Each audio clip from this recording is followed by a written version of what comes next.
Today we're going to talk about something called cognitive dissonance.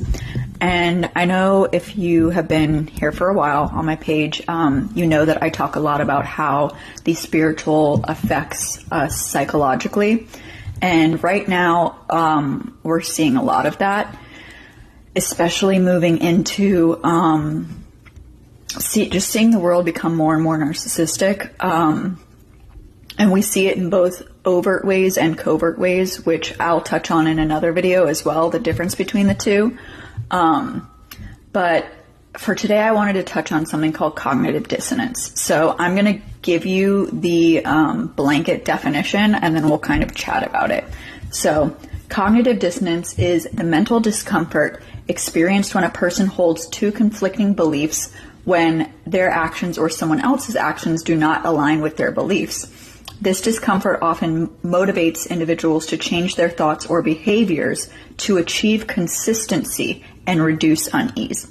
So essentially what happens is, and this is so beautiful in the sense that it's just another way to prove that we're made in God's image, because God, as we know, works off of consistency and patterns. We see it in all of his creation, his beautiful creation. It's all order. It's not chaos. So our brains work the same way. So in essence, if we are presented with a situation or something that presents itself with conflicting beliefs or conflicting sort of characteristics, I guess you can say, the mind automatically gets thrown into chaos and does not like it. So our brains don't like it.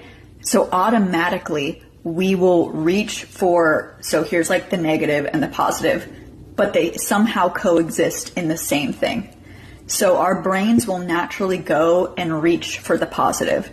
So this is why I always say in the end times, we're going to see a lot of Christians preaching 90% truth and 10% lie, because guess what? That's cognitive dissonance. Your brain is automatically going to reach for that 90% truth and find a way to excuse that 10% lie and just say, oh, it doesn't actually exist. You know, we see this in a lot of abusive relationships. So this is why I preach about narcissism so much, because at the core, that's what all of this is. If you can understand narcissistic tactics, you can understand how Satan works.